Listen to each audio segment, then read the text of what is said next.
Hello, and thank you for joining me here on Sew Stitch Hex. I'm Miss Izzy, and today, in the segment Bibliofancy, we're going to be reviewing Glamour Magic by Deborah Castellano. It's the Witchcraft Revolution to get what you want. And I was not a fan of this book. So I got it for Glamour Magic to work with, because I work with the fairies. I thought this would be fun. No. It has been a hard read, not because it's difficult, but because it annoys me so much. So you do these things called esoteric experiments. And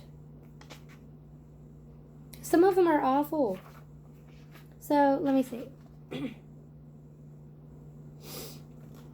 There's one esoteric experiment where they ask you to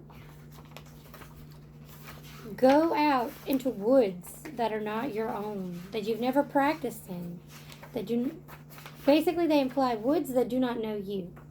And they explain to you how to dress, and what they explain is basically like good for a small hike, not like a hardcore hike, but like I'm going out to hike and I'm probably going to look kind of cute, but not like I'm going to hike because I'm going to hike. Yeah. Because I do that. I'm going to hike because I'm going to be a little bit cute and I'm going to enjoy my time, and I'm not going to be like hardcore trucking. I don't want a hardcore truck because I'm allergic to half of everything. So I'm going to lose my ability to breathe halfway through. So yeah. But they basically explain to you how to dress, but in overly descriptive language is just a waste of my time. It's more poetic than it is anything. This is very full of poetry.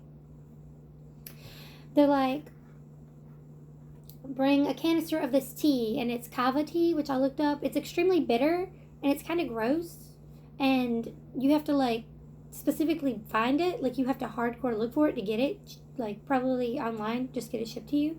But it's not even good. And that's all they ask you to take with you. They don't say take a water bottle. They list stuff to take. Like, they list a mile long. They want you to take a compass owned by your grandmother. What if my grandmother never owned a compass? What if nobody in my family owns a compass? Maybe we did a few generations ago. A long time ago. But not now. Where am I getting this compass? So my friend said, gift your grandmother the compass and then borrow that compass. Loophole, but I mean, still. Where am I getting this compass? And they want you to go into these woods that you don't know, that you've never been to.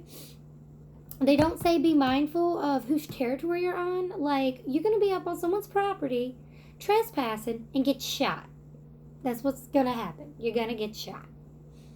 Where I live, you go onto the wrong person's property, especially with a bunch of witchcraft stuff, you're going to get shot. You don't even have to have witchcraft stuff. You can just exist on their property at the wrong time. They had a bad day. They have a no trespassing sign. You just didn't see it. And you get shot. You better start running before you bleed out. Get off. Go.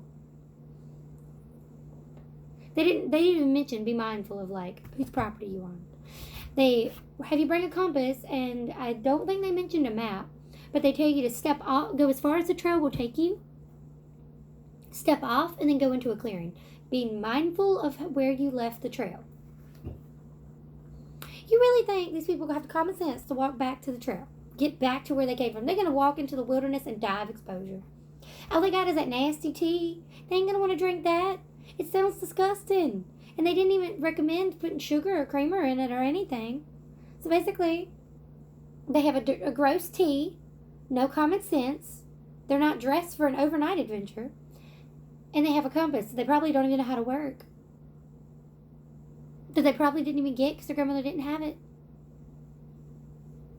They gonna die. If they don't get shot, they gonna die. From the elements. The elements are gonna kill you. I'm just amazed. Amazed. So, you didn't die from this esoteric experiment. You keep going. Later on, they ask you to use your great-great-aunt's decorative bowl the decorative bowl owned by your great-great-aunt who was once a famous burlesque dancer. No! That's not a thing. I'm sure some grandmothers were, great aunts were, burlesque dancers. But, like, I'm pretty sure my great-great aunt wasn't. I don't know that many people whose great-great aunt was.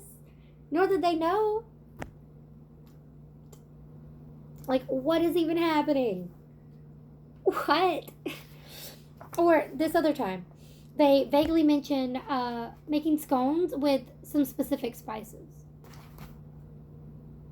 Like, all these other specifics, and you're going to tell me to use some specific spices. They didn't tell me the spices. What spices? Shook. It makes me so angry because they didn't give you any specifics, but they give you overly specific stuff. Now, there is this cute part where they're talking about be true to you, but they phrase it in, like, the most offensive way that they possibly can. They're like, are you a good girl or a bad girl? It's like, ooh, kinky. But, what? They're talking about being, like, that sexy bad girl who everyone thinks is, like, a slut versus the good girl who does what she's supposed to. She's following the rules. Like, finding the balance between the two. Finding your true expression and glamour. And looking for your great work, which is the point of this, is to find your great work, which you define. But, like, if my great work were one of the examples in here, to open a bakery and using glamour to help me achieve that goal, why? Why would I need to be a good girl or a bad girl? Like, I don't want to sleep around to make a bakery. That's how you get a bun in the oven, not the good kind. And then there's this one part, like, knowing your morals, knowing whether or not you're going to sleep with your sister's boyfriend, or revolution starts in your boyfriend's wife's bedroom, like, knowing who you're going to sleep with, like, having the morals to do that. Like, why do you need to get up in somebody's business like that? Like, that is not necessarily glamour. Glamour can just be changing, like, how people see you, but it doesn't have to be that kind of way. Like, dang. And it does have some good definitions that I did enjoy, like where it talks about different types of glamour and different types of empathy, using empathetic magic. And as an empath, when I read the section on you have to have empathy and glamour, I was like, do I really need this? Because I'm an empath. I don't need this. This is a waste of my time reading. But I read it anyway, for the process of reading. And it had good definitions. Although I hated... The attitude of the book is kind of like that girl that...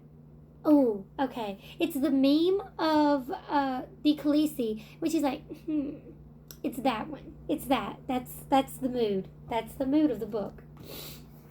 Yeah. Just being nice, but like, they're just not saying anything, but they want to say, bless your heart. That's kind of how the attitude feels. I didn't enjoy it. I mean, not everyone will get that. I assume. I guess it's just my experience. This is what I got. I want you to focus on your positive aspects, but I want you to integrate your negative aspects into your individual. I like that. But the way it has you describe your negative and then take it and turn it into something good, like, okay. You write the first one. I haven't showered in a week. My clothes are stained because I can't bring myself to care, and I'm eating handfuls of cereal out of a box because I'm too demotivated to do otherwise. Rephrase. I have an air of sorrow about me. I wear a simple dress because I am too gloomy to be too concerned about fashion, and I make a humble meal of chicken and greens. Okay, that's not what you said the first time, but also, why? Both are essentially the same thing. You're depressed, you're miserable, and you're probably not doing as much as you feel you could. Both require approximately the same amount of effort, but one sounds sad, slumpy, and frumpy, and the other sounds more like a Bronte novel. I don't like it because it glamorizes their depression. Yes, they have their depression, and yes, they can integrate that, like, melancholy, like, goth aspect into their identity, but, like, they're glamorizing it in a way that doesn't recognize it as a bad thing, and I don't like that. because they're going to keep doing that and they're going to let themselves spiral downwards. And I'm pretty sure they didn't put a disclaimer like, hey, you still need to work on your depression, but you can look at it in a more positive way. I don't like it. I don't like it at all. Because they do that a lot in this book, where they're like, here's an extremely negative thing that you probably shouldn't do, and here's how to do it in a good way. Yay. No. I really didn't like it. Like, it had some cute little, like, here's a ritual to do for yourself, and I took it and basically modified it and made it more me, and that worked out. And I mean, there are some cute little poetry inserts.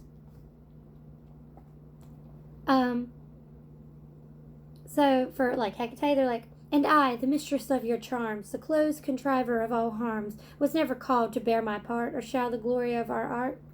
Or show the glory of our art for Macbeth. Act 3, Scene 5. And I love that. Like, they inserted some Shakespeare. Yeah, get some like quality in here. I love it. And they have a couple other little poems, and they're great. But if your external sources are the only thing that are giving you like a positive review, then maybe it's not a good book. And that's just kind of how I feel about this book. I really don't like it. I don't approve.